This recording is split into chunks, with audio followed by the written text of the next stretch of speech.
जय हिंद। पिछली वीडियो में हमने s/2 t+s/2 एलकेजी क्लास के टाइम टेबल को एक्सप्लेन कर रहे हैं स्कूल गुरु मैनेजमेंट के अंतर्गत एक ऐसी व्यवस्था जिन विद्यालयों में लागू अपने क्षेत्र के नंबर 1 विद्यालय है। तो s/2 का मतलब हमने समझाया था कि जहां पर अध्यापक नहीं होते हैं, बच्चे पहले आ जाते हैं, ये बह समय वहां पर आपको एक बच्चे को टीचर बना देना है दूसरी कक्षा के। t+s/2 प्रेयर से पहले सेम है, समझा दिया गया आपको। अब हम एक्सप्लेन करेंगे 3-in-1 के बारे में। देखिए, एक समय था हम जब पढ़ा करते थे तो एक तख्ती हुआ करती थी, उस तख्ती पर हम घर से पोत करके लाया करते थे, होती थी पोता मिट्टी। ठीक है, याद आ रहा होगा अगर किसी ने उस समय शिक्षा ग्रहण की होगी तो उस पर पोता मिट्टी से हम पोत करके लाते थे, फिर उस पर लिखा करते थे, फिर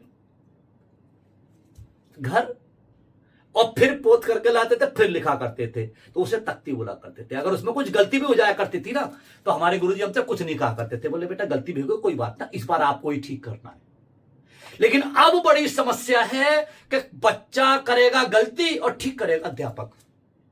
बच्चे ने अपनी नोटबुक में अगर गलत लिख दिया तो टीचर क्या करते हैं, बैठ जाते हैं सीट पर, बच्चों को फ्री छोड़ देते हैं, उन नोटबुक्स में रेड पेन से करेक्शन करेंगे, ठीक करेंगे। गलती करी बच्चे ने, ठीक कर रहे हैं आप।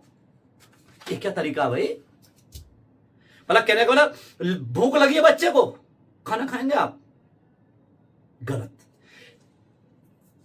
3-in-1 ये इसी से संबंधित है, बच्चों को खुली छूट देने के लिए ये 3-in-1 है। आपकी कक्षा में जितने भी विद्यार्थी हैं उन विद्यार्थियों के नाम से ऊपर मार्कर से बच्चों के नाम इंसर्ट कर दो, मेंशन कर दीजिए। उसके बाद आपको क्या करना है, जैसे बच्चे आए मॉर्निंग में, ठीक है, तो प्रेयर से पहले भी जो बच्चे आ गए हैं उन्हें ये 3-in-1 नोटबुक प्रोवाइड कर दो उनके नाम की, और जैसे प्रेयर फिनिश हो आप स्टार्ट हो जाइए। बोले बेटा कौसे का बोतल लिख के दिखाओ, तो ऐसा मत समझो कि कहीं बस पहले पेज पर ही लिखे, कहीं भी लिखे। आप देखो कि बच्चे के अंदर क्या ज्ञान है, फिर आप देख करके आओ, घूम करके आओ, देखो कैसा कर रहे हैं बच्चे, कैसा नहीं कर रहे हैं, फिर बोर्ड पर आओ, उन्हें बना करके लाइन खींच करके बना करके दिखाओ। कैसे का बोतल आप बना कर दिखाओ, तो इस बार अच्छा बनाएंगे। ठीक है, और ये प्रोसेस अगर आपने पूरे साल की, और हाँ जैसे ही 30 मिनट पूरे हो जाएं इन्हें जमा कर लो। करेक्शन नहीं करना है, करेक्शन पेरेंट्स की संतुष्टि के लिए है, लेकिन स्कूल गुरु मैनेजमेंट कहता है कि हमें संतुष्टि अध्यापक की चाहिए। अध्यापक को पता होना चाहिए कि कितना बच्चों से आता है, कितना बच्चों से। कॉपी हम क्यों चेक करते हैं? ठीक है, कुछ तो टीचर्स कॉपी इसलिए चेक करते हैं कि कहीं पेरेंट्स ना देख लें कहीं गलती रह गई है, बच्चों ने गलत किया खुद ने ठीक कर दिया।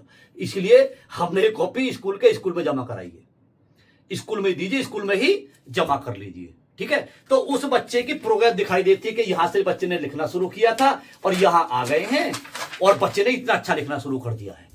ठीक है, एक तो बच्चों की डिक्टेशन हो गई। आप मेरी बात समझ रहे होंगे, 3-in-1 का प्रयोग बहुत ही अच्छा है। ठीक है, लेकिन जैसे मैंने बताया वैसे घर नहीं भेजनी है। घर भेजेंगे तो पेरेंट्स कहेंगे अरे चेक नहीं की। अरे इस नोटबुक को आप कैसे चेक करेंगे, बच्चे ने गलती बना रखा है, बच्चे ने सही बना रखा है, एक अक्षर को 6 बार बना रखा है, क्योंकि जब तक सही नहीं बनाएगा बच्चा वो तो प्रयास करेगा। ठीक है, तो ये तो रफ नोटबुक हो गई। तो आपको 3-in-1 का प्रयोग करना है। इस वीडियो में हम आपको 3-in-1 का प्रयोग बता रहे हैं। आपसे हम रिक्वेस्ट करेंगे कि 3-in-1 का प्रयोग अच्छी प्रकार से करें, बच्चों की लेटर बनाने की, अक्षर बनाने की फॉर्मेशन भी बताएं, क्योंकि बड़े हो जाते हैं बच्चे, पहले डंडा लगाते हैं फिर लिखते हैं। ठीक है, कबूतरी बनाएंगे, पहले डंडा ऐसे करके खींचेंगे, फिर ऐसे बनाएंगे, फिर ऐसे बनाएंगे। इसका मतलब क्या है कि उस अध्यापक ने, उस कक्षा के अध्यापक ने उन बच्चों को अक्षरों के बनाने की फॉर्मेशन नहीं बताई है। ये 3-in-1 इसी का इलाज है। ठीक है, मिलते हैं अगली वीडियो में अगले टॉपिक के साथ में।